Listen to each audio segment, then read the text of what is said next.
Hello, today we are going to correct this chemistry question. The first question asks that if you calculate the mass of ideal gas, which have molar mass of 58 gram per mole at 23 degrees Celsius, with pressure which is equal to 100 kilopascal, volume which is equal to 22.7 liters, a constant R which is equal to 8.3145 liter kilopascal per Kelvin times mole. It mass. Here on temperature we will add 23. You see that here is in Kelvin. Then it is better to convert this temperature into Kelvin, where we will get 273.50 degree Kelvin, which is equal to 296.55 this degree Celsius is replaced by Kelvin. Then the formula we use is pressure times volume is equal to N times RT. N is equal to PV over RT. Then we know that molar mass over mass is equal to N. Then mass is equal to N times molar mass. Then if you calculate by using this formula, the answer became this F. The answer is F. The answer is 53.496 gram. Means mass is equal to 53.496 gram. The second question asks that if you calculate partial pressure of a gas which have 0.9 moles and the total number of moles of 1.2 moles, total pressure which is equal to 150 kilopascal, then became the correct answer is B. The formula to calculate partial pressure, we use this one, X, which is equal to N1 over N total, which is equal to P1 over P total. Then we know, then this is a partial pressure. We are asked. Then P1 is equal to N1 times P total over N total. Then by using this formula, the answer it become this one. You see that is equal to 71.053 kilopascal.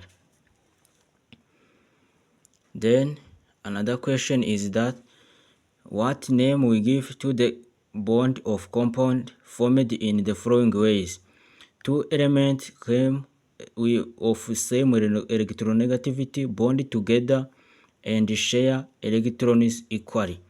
These are non-polar covalent bond. Non-polar covalent bonds.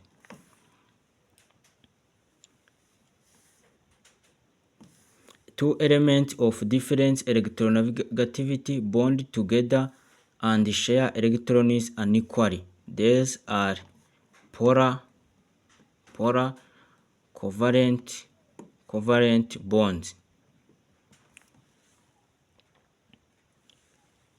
Two elements of different electronegativity bond together and one donate electron to another to fulfill octet rule. These are ionic bond.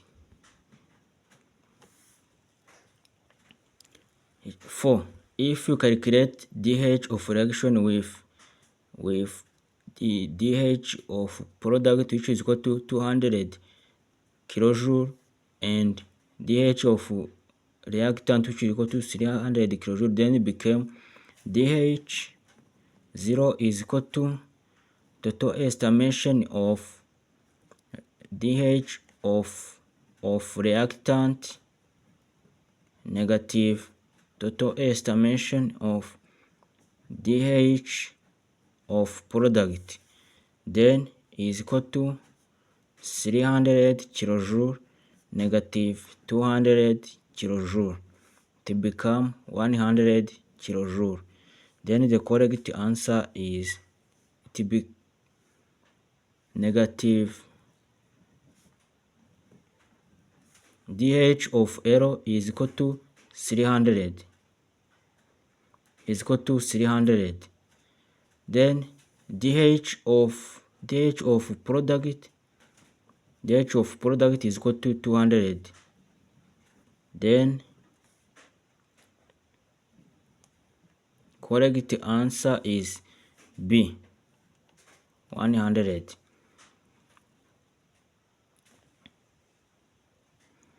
If you calculate dH of reaction with specific heat capacity of 4.184, total mass equal to 200 grams, initial temperature equal to 33 degrees Celsius, final temperature equal to 24 degrees Celsius. Then it became the correct answer is D.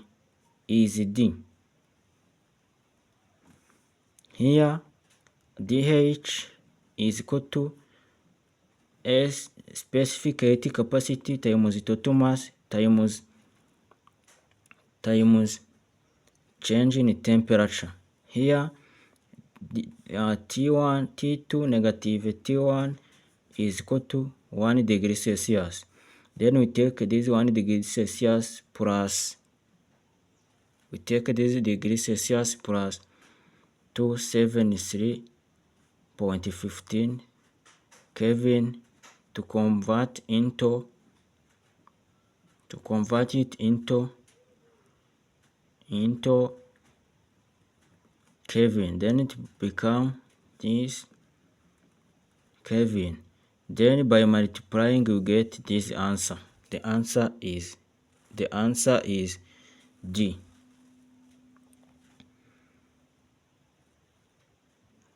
Another question is this. Question is 6. If you calculate DG reaction of DH is equal to 29 joule, temperature is equal to 296.50 Kelvin, then DS is equal to, then it became the correct answer for this question is A, where DG 0 or Gibbs free energy is equal to DH negative T change in entropy. Then entropy are given, temperature we have given it, then the answer is this. Question number 7 asks us the rate of reaction is this one. This is a formula for a given rate. This is a formula of rate of reaction for a given compound. Which order of this reaction? First order, second order, fifth order, or fourth order? To find the order of this reaction, we add this exponent. Then we find that 3 plus 1 is equal to 4. Then it becomes, the correct answer becomes D. This reaction is of fourth order reaction. Thank you for watching. Make a subscribe to view another videos.